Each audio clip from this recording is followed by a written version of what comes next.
नमस्कार दोस्तों, स्वागत है आपका एक बार फिर से हमारे YouTube चैनल बैक बेंचर्स 592 में। हम लेकर आए हैं एक सवाल जो कि 2019 के यूपी टेट में आया हुआ है। देखिए इस सवाल में क्या है कि 14 सेंटीमीटर कोर वाले, कोर का मतलब होता है भुजा, 14 सेंटीमीटर कोर वाले ठोस घन से, घन का मतलब होता है क्यूब, एक अधिकतम आयतन का एक लंबवृत्तीय बेलन यानी कि एक सिलेंडर काटा गया है। इस बेलन का संपूर्ण पृष्ठ क्या होगा। एक बार फिर से हम सवाल देख लेते हैं। क्या है कि 14 सेंटीमीटर भुजा वाले ठोस घन यानी कि क्यूब से मैक्सिमम वॉल्यूम का एक लंबवृत्तीय बेलन, बेलन मीन्स सिलेंडर काटा गया है, तो उसका संपूर्ण पृष्ठ क्या होगा। यानी जो बेलन काटा गया है उस बेलन का संपूर्ण पृष्ठ आपको निकालना है। मेंसुरेशन के सवाल करने के लिए सबसे जरूरी होता है उसकी फिगर को समझना।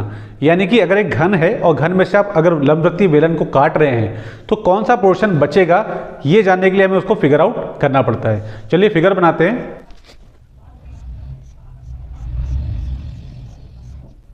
ये देखिए घन है जिसकी भुजा कितनी है, 14 सेंटीमीटर।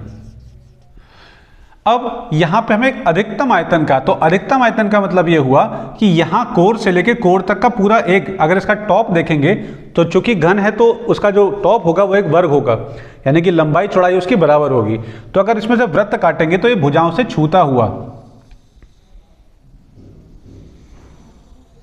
कुछ इस तरीके का बनेगा, जिसका केंद्र हम इसको मान सकते हैं। ठीक है, तो हमें बेलन के संपूर्ण पृष्ठ निकालने के लिए दो चीजें बहुत जरूरी चाहिए होती हैं। एक होती है उसकी त्रिज्या यानी कि r, और दूसरी होती है उसकी हाइट यानी कि ऊंचाई, जिसको हम बोलते हैं h।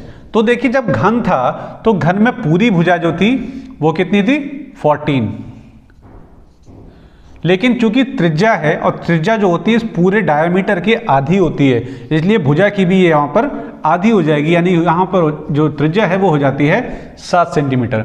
लेकिन ऊंचाई जो है उसमें कोई भी बदलाव नहीं होगा। जो इस घन की ऊंचाई थी वही इस बेलन की ऊंचाई होगी, यानी कि इसकी ऊंचाई हमारे यहाँ कितनी हो जाएगी, 14 सेंटीमीटर।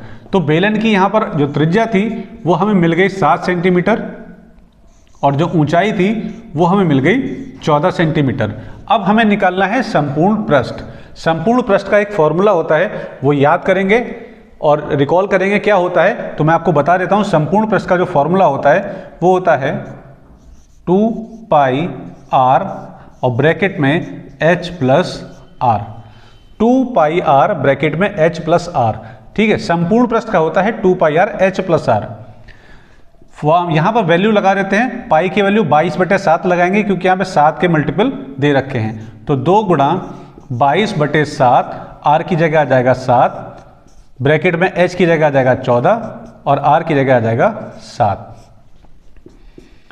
2 गुणा, यहां पे देखिए 7 से एक बार में ये 7 ऊपर सिंप्लीफाई हो जाएगा, तो बचा जो हम उसको लिख लेते हैं। ब्रैकेट में बचा हमारे पास 14 और 7 21।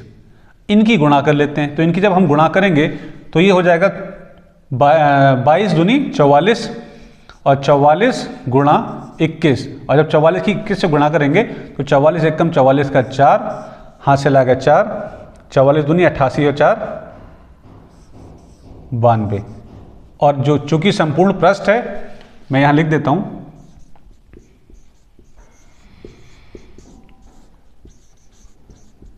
संपूर्ण पृष्ठ ये हमने यहां पर निकाला है। ये इसका फॉर्मूला होता है। संपूर्ण पृष्ठ है और पृष्ठ हमेशा क्यूब में नहीं आता है, स्क्वायर में आता है। तो 924 सेंटीमीटर स्क्वायर इसका उत्तर होगा। अगर आपको ये सवाल समझ में आया है और आप चाहते हैं इस तरीके के हम सवाल और शॉर्ट्स में डालें तो लाइक करिए, हमारे चैनल को सब्सक्राइब कीजिए और हमसे जुड़े रहिए।